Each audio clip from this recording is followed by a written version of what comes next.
Pirming nanginginutan.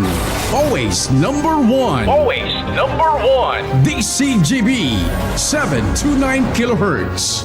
Enod sa Bareta. Enod sa Gabos.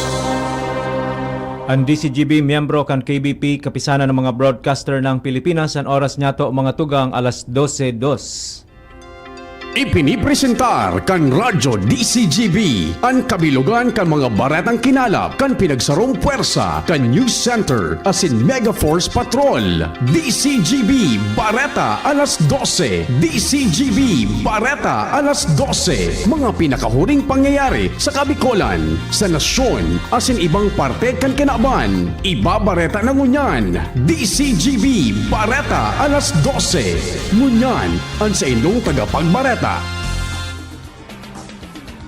Diyos maray na udto sa Indogabos mga tugang ngunyan aldaw nin Huwebes, Setyembre 18, 2025. Ini ang Bareta alas 12.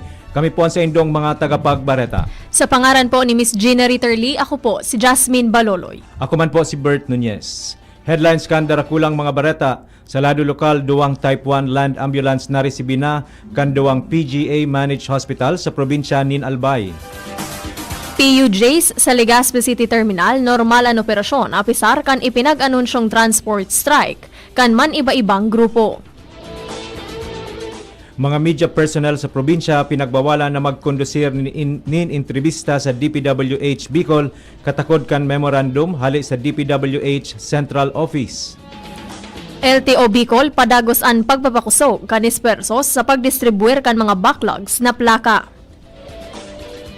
Sa lado nasyonal, DPWH siniguro ang makusog na pag-uugid sa mga reklamong nag-aabot sa saindang opisina. House Speaker Boji D. nangako na lilinigon ang Kamara de Representantes. Malacanang handa nang makatrabaho si House Speaker Faustino D.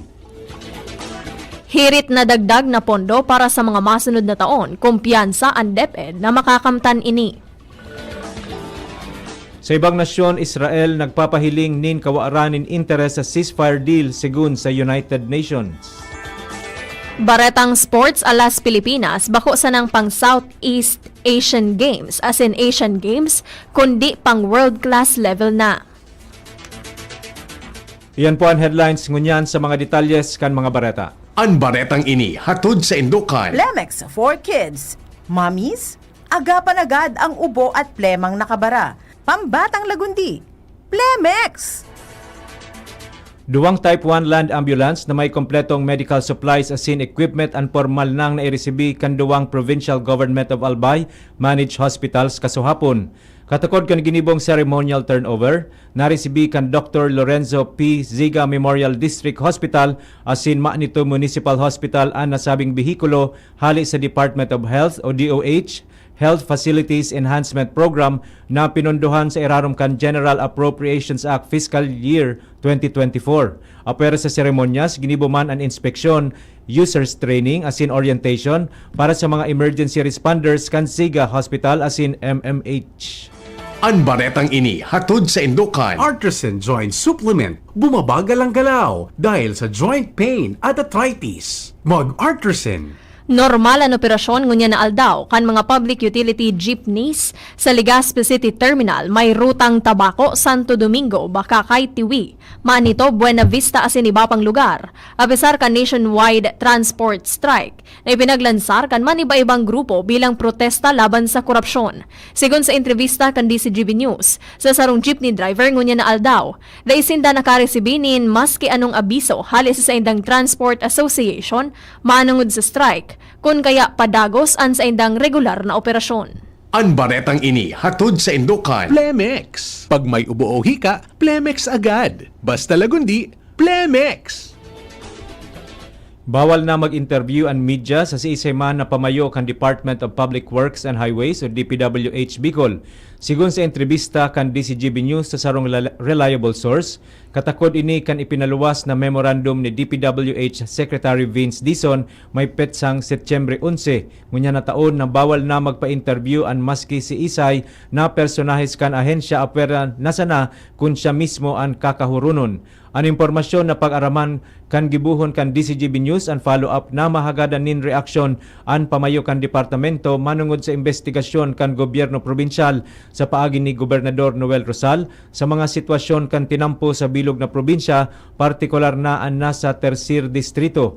Sigun kay Ligao City Mayor Fernando Gonzales, nag-aagrangay na ang mga motorista dahilan taday pa natatapos ang konstruksyon kan tinampo, may batak na tulos ini. Apera pa kaini, dayman na ibinugtak na ditur sa pinagigibong tinampo kan ahensya sa barangay Malama asin Bakong kan Ligao, alagad dai pinaunrahan ang team na nin entrevista. Sa naresibing surat hali sa sekretaryo na may subject na media interview pigsasabi digdi na ang gabos na entrevista o kahaputan ang dapat na direkta sa undersigned o kay Secretary Dizon.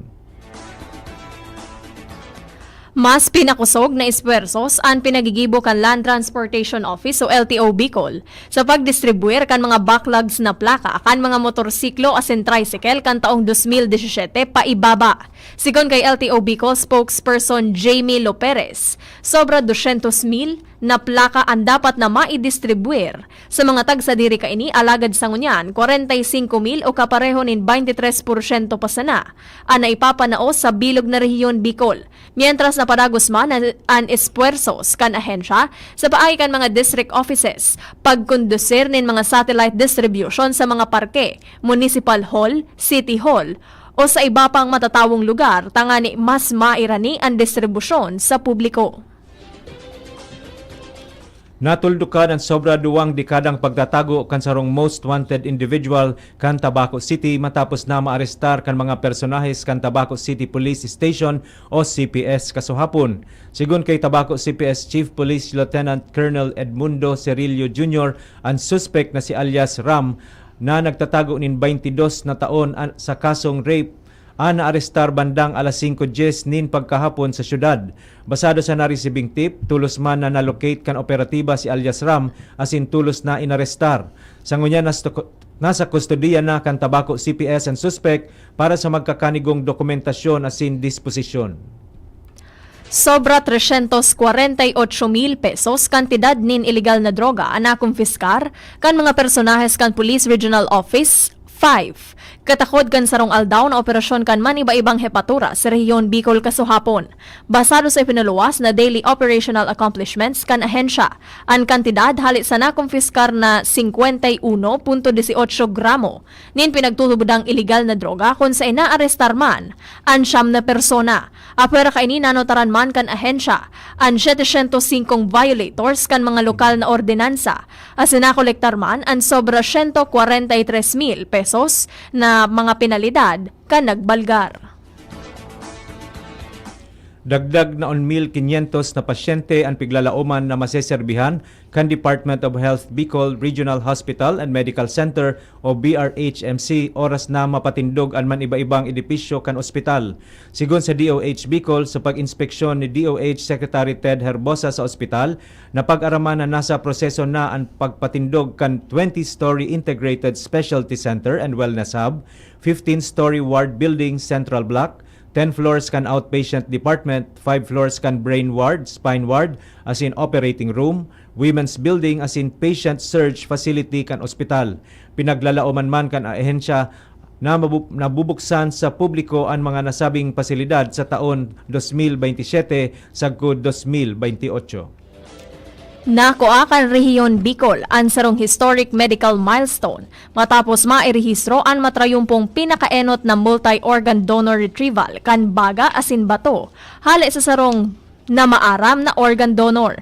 Sigun sa ipinaluwas na impormasyon kan Department of Health o DOH Bicol, ang operasyon ginibo kan pinag-iribahang eswersos kan Bicol Medical Center Transplantation and Organ Procurement Services, Lung Center of the Philippines, National Kidney and Transplant Institute, Human Organ Preservation Effort Team, as in Metro Health Specialist, Hospital Cansorsogon, bilang referring facility. Dagdag pa kan ahensya na ang donor, sarong 33 anyos na lalaki na deklaradong brain dead, as in tinugutan kan pamilya na idonar an sa iyang mga organ. Katakod kaini giniwo kan mga staff asin pamilya kan donor an honor walk bilang pagmidbid kan sa iyang final act of compassion. Pinanginotan kan Albay Public Safety and Emergency Management Office o APSIMO ang inisyatibong libreng sakay ngunya na aldaw bilang kasimbagan sa transport strike. Sigun sa ipinaluwas na impormasyon kan APSIMO sa saindang opisyal na Facebook page, nakipagkoordinar sinda sa Philippine National Police as in Philippine Army tangani makapagtaon nin libreng transportasyon sa mga commuters pasiring sa mga mayor na rota tangani masiguro ang padagos na pagpaabot kan mga serbisyo. Matrayumpong narumbag kan mga personahes kan Philippine Drug Enforcement Agency o PDEA Camarines Norte Provincial Office ang sarong drug den sa barangay San Roque, Mercedes, Camarines Norte. Katakod kan ginibong buy-bus operation kasuhapon. Basado sa impormasyon, apwera kan drug den, naarestar man kan operatiba ang tulong persona, may kaibahan na high-value target.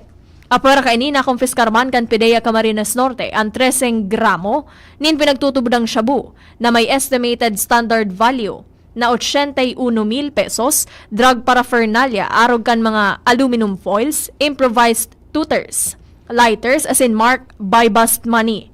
Sa ngunya, nasa kustudya na kan pulisya, sinda alias Kaloy, 69 anyos, drug den maintainer.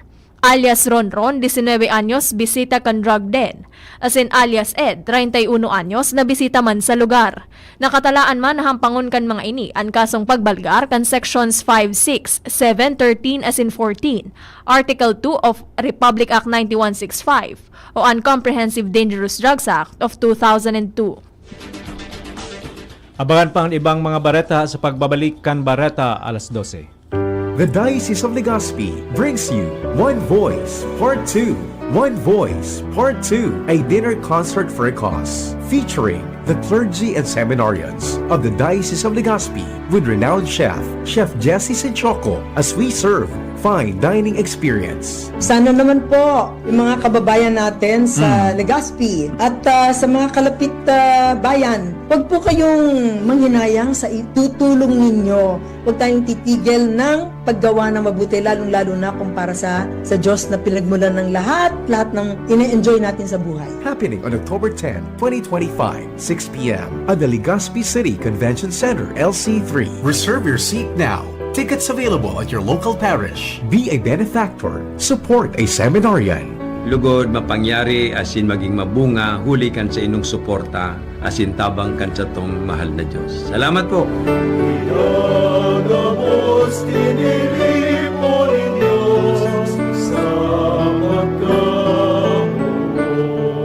Coronavirus ba ang hadlang sa pag-aaral ninyo?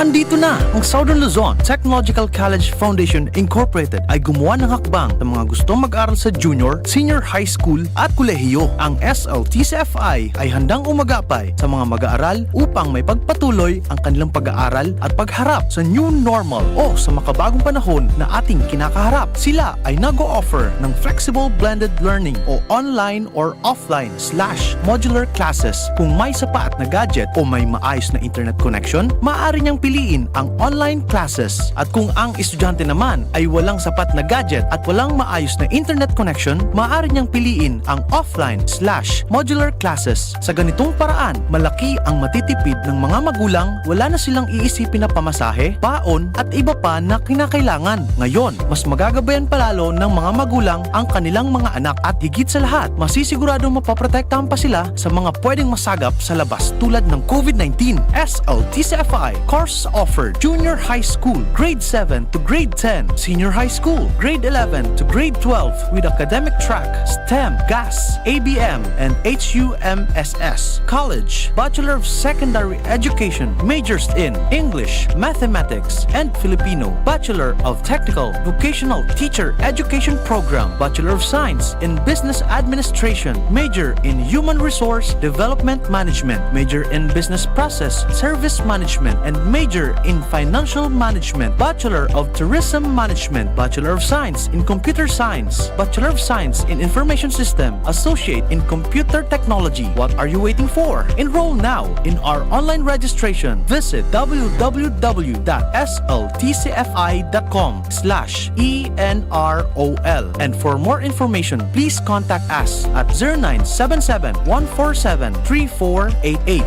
Basta SL, wow! Bakunang angat, serbisyong dapat. Sa presyong abot kaya at matapat. Lahat ng yan, nasa Rabvax. Nakagat o nakalmot ka ba? Huwag mag-alala. Rabvax Animal Bite Center ang inyong kaagapay para sa pinagkakatiwalaan, mura, ligtas at siguradong proteksyon laban sa rabies. Bukas po kami 8 a.m. to 5 p.m. mula Lunes hanggang Sabado, 8 a.m. to 12 noon naman every Sunday. And on holiday, pwedeng-pwede pati walk-in. Ang aming mga branches: Rabvax Legazpi, R&R Suite, Sagmin, Legazpi City, near Aleco. Rabvax Ligao, in Barangay Tuburan, Ligao City. Rabvax Tabaco, beside Siga Hospital. Rabvax Iriga, in front of Yusan Iriga. Rabvax Irusin Sorsogon, malapit sa Irusin District Hospital. And now open, Rabvax Masbate, along Municipal Road, Barangay Kalipay, Masbate City. Rabvax Pilar, Rabvax Castilla, Rabvax Piuduran, and Rabvax Cubao, Metro Manila. Like us on Facebook. Maging bakunado at protektado. Piliin ang alagang Rabvax. Nagdadangog kamo sa DCGB. Always number one, always at your service. Balik po kita sa Bareta alas 12 para sa detalles kan mga bareta sa lado nasyonal asin Bapa. Siniguro ni DPWH Secretary Vince Dizon na makusog nindang pig-uugid ang lambang reklamong nag-aabot sa indang opisina, lalo na ang mga reklamong may kinaaraman sa mga proyekto para sa flood control. Ini bilang aksyon sa mga isyong pigluluwas sa isumbong mo sa Pangulo website kung sa indakol na namamanwaan ang nagpapahayag kan sa indang mga agrangay asin obserbasyon may kinaaraman sa mga proyekto kan gobyerno. Tinawan doon niya na dai basta-basta pigbabaliwala kan sa indang departamento ang mga reklamong ini na may pigsusunod sindang proseso para masiguro na ang mga ini nauugid asin natatawan nin aksyon.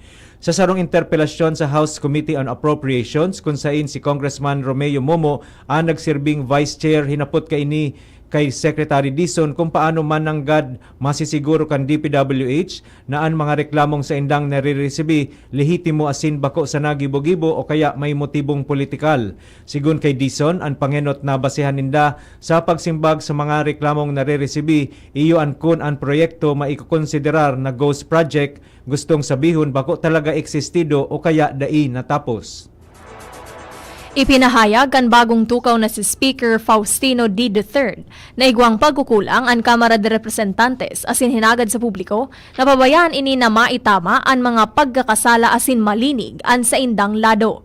Sa iyang primerong diskurso matapos na mailihir, nangako si D na mapautob nin mga reforma isusulong ang transparency asin ang people first approach sa pamamahala. Nangapudan man si D sa iyang mga pag-iriba sa Kamara na makisumaro sa misyon asin magdaranin mga importanteng reforma tanganing maibalik ang kredibilidad kan Kamara de Representantes. Ipinaabot man ni D ang sa iyang pasasalamat kay late Representative Ferdinand Martin Romualdez sa iyang bukas palad na pakikipagtabangan para maipautob ang sarong matanos na transaksyon asin mga magkakanigong kamauotan kaini. Tinawanin doon ni D ang pangangaipuhan kan tulos na pagresolber sa mga isyong kinakaatubang kan nasyon. Si D iyo ang dating Vice Mayor asin Mayor kan Kawayan City bago naging representante kan Tercer Distrito kan Isabela nin tulong termino. Nailihir siyang gobernador kan taong 2010 asin matapos ang tulong termino iyo ang naging Vice Governor poon taong 2019 sagkod taong 2025 asin kan nakaaging eleksyon ng ganang representante kan 6th District kan Isabela. Pigre-respeto kan Malacanang ang pagsalida kan liderato sa Kamara matapos magtukaw si Speaker Faustino D. III kasalida ni dating Speaker Martin Romualdez. Sigun sa Presidential Communications Office o PCO, pigmimidbid ni Presidente Ferdinand Marcos Jr. ang importanteng papel kan House of Representatives lalo na sa panahon na pighahagad kan publiko ang konkretong resulta asin makaskas na aksyon gikan sa Kongreso. Minidbid man kan palasyo o ang naging kontribusyon ni Romualdez asin siniguro na makikipagtabangan ang administrasyon kay di tanganing isulong ang mga propestong pagpapakusog sa ekonomiya, pagtataon nin pangenot na serbisyo asin pagprotehir sa demokrasya. Siniguro man kan administrasyon na magtinir nakasentro ang gobyerno sa pakikipagkoordinar sa gabos na kongresista para maifocus ang trabaho sa pangangaipo kan lambang pamilyang Pilipino. Dai idedepensa asin poproteheran ni House Speaker Faustino D. III ang mga korap asin guilty asin mapautob ini nin reforma para masiguro na tama ang gigibuho na paggastos sa pondo ka nasyon. Tinawanin doon ni D sa iyang pagtara matapos na manumpa sa pwesto na an sa indang duty. Bako proteheran ang lambang saro, kundi an sa indang trabaho iyo an proteheran ang mga namamanwa ang Pilipino. Sinabi niyang arogan paninindugan ni PBBM, no rank, no ally, no office, an maililigtas sa accountability o paninimbagan.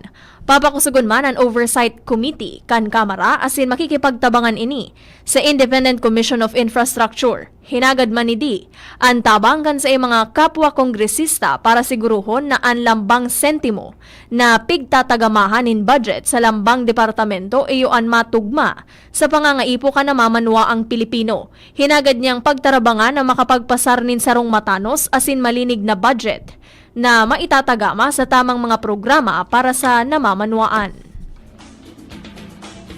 Nagtutubod si Senate President Vicente Soto III na kayang pamayuhan ni bagong sa House Speaker Faustino Boji D. III ang Kamara Katrokis kan nagdimitir na si late Representative Martin Romualdez. Naglalaom siyang magkaigwanin magayon na relasyon sa pag-ultanan kan Kamara asin Senado para magpadagos na makapagserbi sa mga namamanwaang Pilipino. Welcome man si Senator Francisco Escudero sa pagkailihir kay D bilang bagong Speaker of the House of Representatives. Alagad tinaawan niya nindoon na ang transisyon day dapat makaapekto sa mga dai na solusyonan ng mga isyu may kinaaraman sa anomalya sa mga nakaaging budget asin infrastruktura. Sinabi man ni Senator Amy Marcos na mabuot asin matibay si D asin siguradong dakul ang magdedemand sa iyang ngunya na siya na ang pamayo kan Kamara. Kumpiyansa ang Department of Education o DepEd na papaonrahan kan Kongreso an sa indang gahagadan para sa kadagdagan na pondo na may naabot sa 100 bilyon pesos para sa taong 2026. Sigon kay Education Secretary Sonny Angara, ang dagdag na pondo na ini nakatagama para solusyonan ang mga kinakaipuhan na pagbabago sa sistema kan edukasyon. Kaibahan sa mga prioridad na aaksyonan ang kakulangan sa mga classrooms, ang problema kan malnutrisyon na nakakaapekto sa pag-aadal kan mga aki, asin ang kakulangan nin mga kagamitan na kaipuhan para sa mga estudyante, asin mga paratukdo sa man iba-ibang parte kan nasyon. Idinagdag pa kan sekretary na lambang pisong itatagama. Sisiguruho na mapapakinabangan asin mamamatean kan mga paratukdo asin estudyante sa bilog na Pilipinas. Tinawan niya nin doon na ang kantidad na ini katumbas nin 4% kan gross domestic product o GDP kan nasyon. Neyo ang pigdesignar para sa mga pangmahaluyan na reforma asin pagpapauswag sa sektor kan edukasyon. Para masiguro na maipautob ang mga pangakong ini asin tanganing mas maging malinaw kung sa inapapadumanan pondo, sinabi ni Angara na magamit ang DepEd nin bulanan na public dashboards asin open government platforms. Sa ibang nasyon, nagtutubod si United Nations Secretary General Antonio Guterres na daing interes ang Israel na seryosohon ang ceasefire negotiations. Kasunod ini kan ginibong pag-atake kan Israel sa Doha, Qatar. Pigko-konsiderar man ka ini ang gyera sa Gaza na morally, politically asin legally intolerable. Importante na isulong pamanggirare kan Qatar na magpatahaw para dagos nang matapos ang kariribukan sa Gaza. Naglalaom ini na magiging mabunga ang pagtiripon kan mga opisyal kan Estados Unidos asin Qatar para dagos nang mapirit ang Israel na mag-uyon sa ceasefire. Baretang Sports, guminibonin istorya ang alas Pilipinas sa FIVB Men's World Championship matapos na pabagsakon kaini ang African champion na Egypt sa saindang laban sa Mall of Asia Arena sa Pasay City kanakaaging Banggi. Dakulang sampilong ini para sa mga nagdududa sa kakayahan kan alas Pilipinas bago pa man magpoon ang torneo. Mantang nagtutubod si alias Pilipinas Team Captain Brian Bagunas na kayang-kaya kan Filipino athletes na makipagsabayan sa mga matitindi as in world-class players. Sinabi pa kaining bako sa nang pang Southeast Asian Games o Asian Games ang Pilipinas dahil kaya kaini ang mga world level tournaments. Naimbento kan biotech company na QVIN ang QPAD and ALC test. Ang QPAD sarong menstrual pad na pwedeng magamit kan mga kababaihan. Alagad may kaibahan ining removal strip na pwedeng maipadara sa mga laboratorio para sa clinical blood testing na dain na kinakaipuhan pang magbisita sa man iba-ibang hospital o maturukan tangani makakuanin dugo. Ang menstrual pad, aprobado kan Food and Drug Administration na gamiton pun pa kan Disyembre taon 2023. Istoryang naiiba! Sarong Daredevil stuntman sa Austria ang nakakuanin Guinness World Record matapos mapaandaran bihikulo gamit an sa iyang lawas. Mantang nagkakalayo si Joseph Totling o mas midbid na Burning Joes nakakuaan record para sa fastest 100-meter car pull in full body burn sa laog nin 56.42 segundo sa Vienna. Matapos maabot ang puro kan 100 metros na distansya, buminagsak siya alagad tulos man na inaksyonan kan sa iyang pag-iribaan kalayo. Flashback! Ngunya na aldaw, Setyembre 18 taon 1891, ipinaluwas ang ikaduwang nobela ni Dr. Jose Rizal ang El Filibusterismo o Reign of Greed, ang kasunod kan Noli Me Tangere sa Ghent, Belgium. Pinoonan niya ining isurat sa Calamba, Laguna kan Oktubre taon 1887 asin ipig-revise ang nagkapirang kabanata sa London kung saan natapos niyang isurat kan Marso 29 taon 1891.